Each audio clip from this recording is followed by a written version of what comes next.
মাঝে মাঝে জীবনটা খুব ভারী মনে হয়, তাই না? মনে হয় চারপাশে সবাই এগিয়ে যাচ্ছে আর আপনি এক জায়গায় থমকে দাঁড়িয়ে আছেন। সব চেষ্টা, সব পরিশ্রম যখন ব্যর্থতায় রূপ নেয়, তখন ভেতরের মানুষটা চিৎকার করে বলতে চায়, আর পারছি না।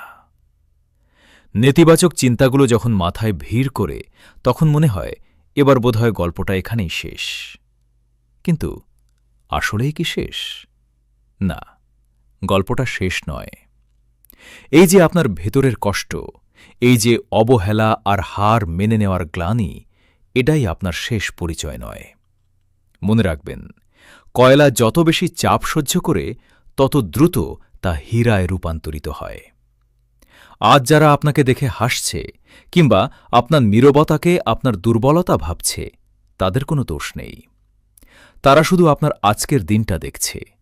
তারা আপনার ভেতরের সেই জ্বলন্ত আগ্নেয়গিরিটাকে দেখেনি, যা ফেটে পড়ার জন্য সঠিক সময়ের অপেক্ষা করছে। এবার সময় হয়েছে উঠে দাঁড়ানোর। বিছানা ছাড়ুন, চোখের জল মুছে ফেলুন আর নিজেকে বলুন, আমি ভাঙতে পারি, কিন্তু আমি মোচকাব না। ভাগ্যকে দোষ দেওয়া বন্ধ করুন। কেউ আপনার জন্য এসে আপনার ভাগ্য বদলে দিয়ে যাবে না। এই লড়াইটা আপনার একা।